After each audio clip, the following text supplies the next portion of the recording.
Yes. Hello, Natasha. How are you? I'm good, thanks. How are you? I'm very well, thank you. Thank you for coming to the interview. Just so you know, there will be a series of questions that we're gonna ask you.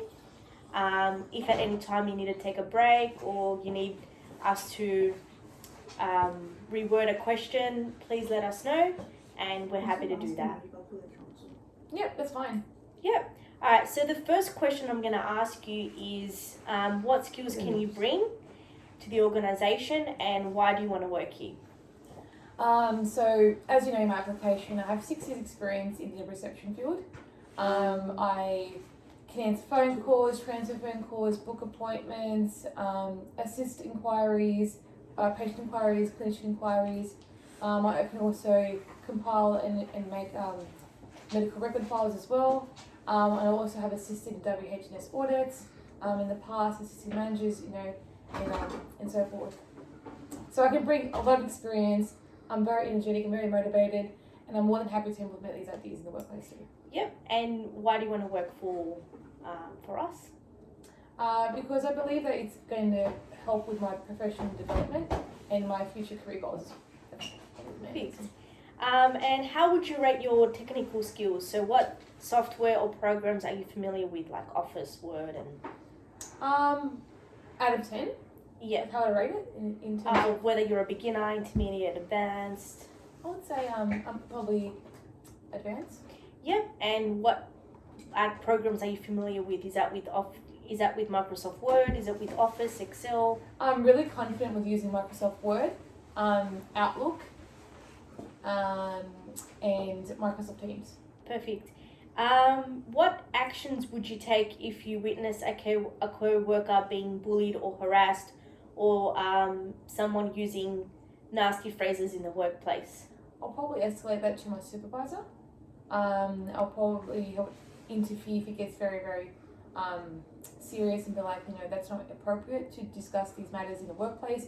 You might want to take it to the side, take the person in a private area, and then probably to my supervisor and then the manager. Yep. What would you do in the event if your workplace was running out of stock, such as photocopying paper or like stationery? I'll probably direct it to my supervisor to order some more stock. Yep.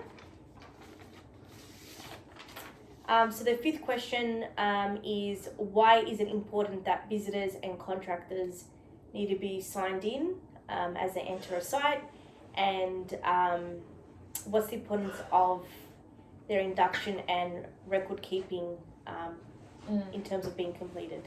I think it's important because centre management would have to know who's on site in case of a fire evacuation, an emergency, disaster, whatever, so forth. So they'll probably have to get an idea who's on site, give them a call, tell them this is what's happening, you need to come out.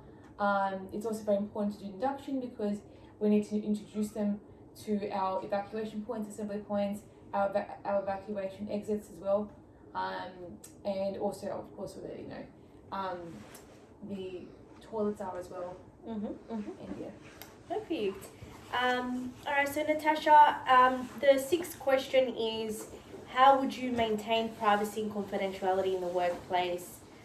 What would you do if a co-worker was initiating a conversation that discloses confidential information about another staff member? So firstly, I think it would be unlawful to be releasing any sort of information. Everything requires a procedure, whether that is a form for them to complete, escalating it to your manager, escalating it to your medical records manager, or whatnot, or HR. Everything requires a procedure. We cannot disclose any information whatsoever. And what was the second part of the question? What would you do if a co-worker was initiating a conversation that is kind of like in breach of information about I would another probably colleague? report that. Yeah. Yep. To my supervisor. Yep. So the seventh question is, why is customer service important, and what does it require? Customer service is pretty much our core value of like running a business. It's very important to make customers happy because at the end of the day, that is what we return for future profits and organizational goals as well. And you know, we don't want customers to look at other companies. We want to be competitive and we want to set the ideal standard for everyone. And if one person is influenced by another staff member that you're doing great customer service skills, then they will be inspired to do it as well. Yep. Perfect.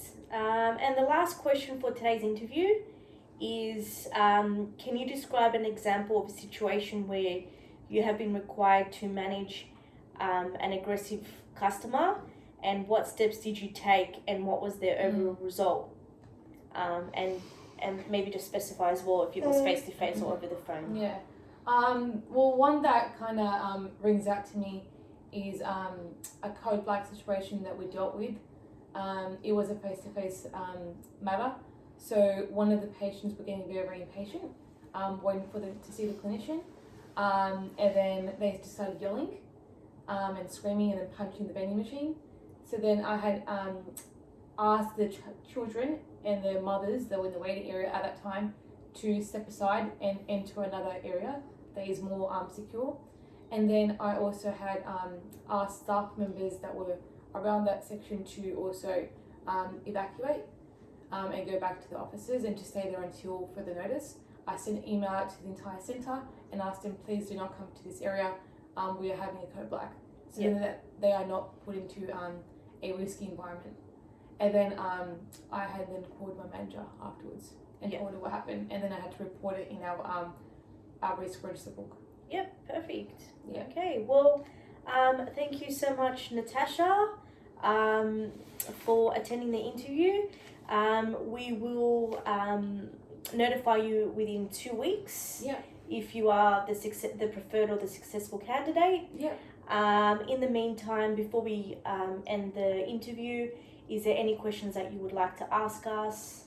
Anything that you want to know about Jealous Enterprises? No, I did my research. I'm quite confident. Alright, perfect. Thank you so much, Natasha. And we'll notify you via email. Awesome. Thank you so much for Thank having you. me. Thank you. Bye-bye.